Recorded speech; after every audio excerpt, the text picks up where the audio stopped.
Sebelum mulai belajar pada pagi hari ini, marilah kita berdoa mulai. Bismillahirrahmanirrahim. Assalamualaikum warahmatullahi wabarakatuh. Selamat pagi anak-anak. Ada yang tidak masuk? Nafis, Adam, Rivaldi, Jili. Kemana semua ini? Ada yang tidak kirim surat ini?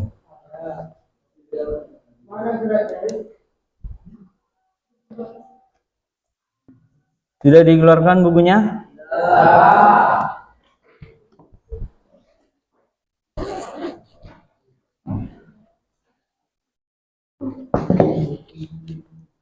Jadi pada pertemuan kali ini kita akan belajar bersama tentang berpikir komputasional dan literasi digital. Kunci masa depan. Jadi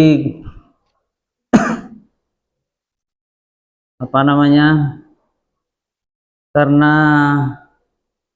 teknologi yang sangat cepat berkembang dan yang sangat masif, jadi kita harus belajar bagaimana literasi digital, bagaimana kalian menggunakan digitalisasi, salah satunya sosial media. Kalian harus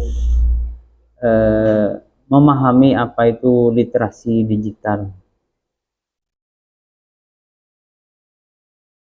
Mengapa itu penting? Dunia kita semakin terhubung dengan lebih dari 200 juta pengguna internet di Indonesia pada tahun 2023. Itu saja tahun 2023 sudah 200 juta pengguna.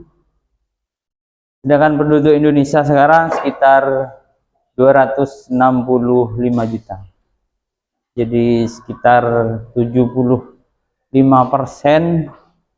penduduk Indonesia itu sudah menggunakan internet, di mana satu dan yang lainnya itu bisa terhubung. Salah satunya Facebook.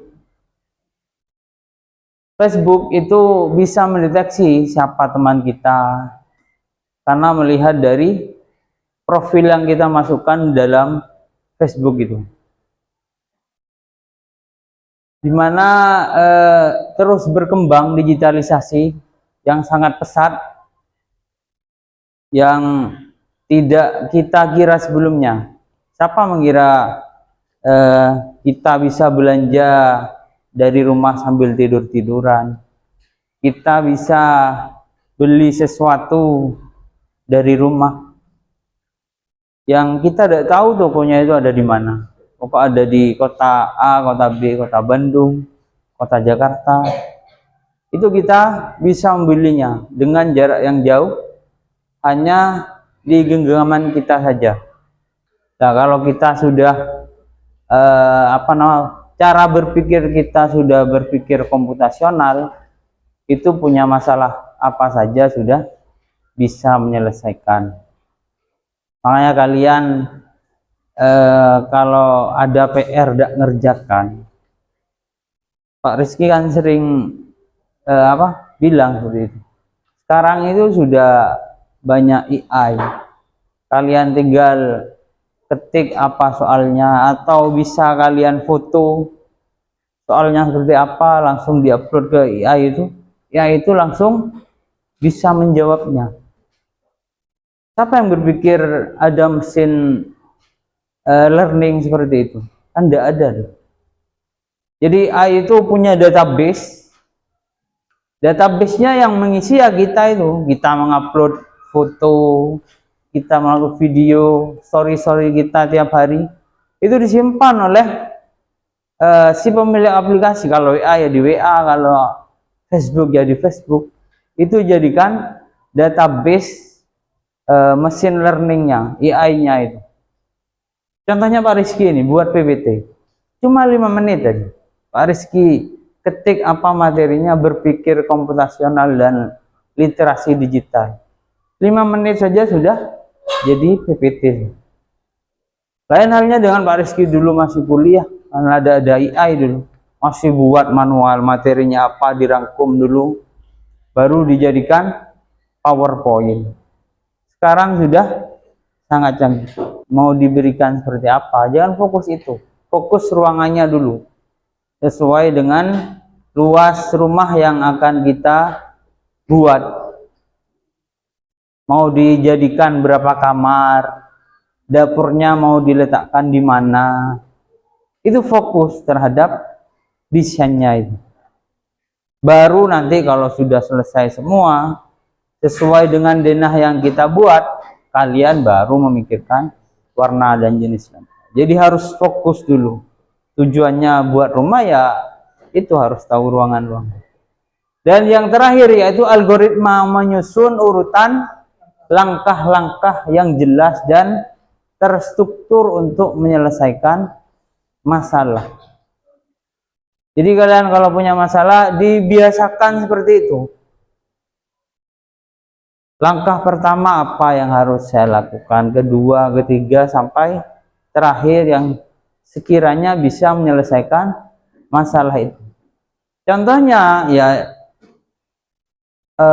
ibu-ibu atau perempuan-perempuan yang suka memasak, itu kan ada langkah-langkahnya. Kalau mau membuat piscok biasanya, alat dan bahan apa saja yang dibutuhkan disiapkan dulu. Kemudian langkah pertama apa? Algoritma. Jadi kita harus berpikir satu langkah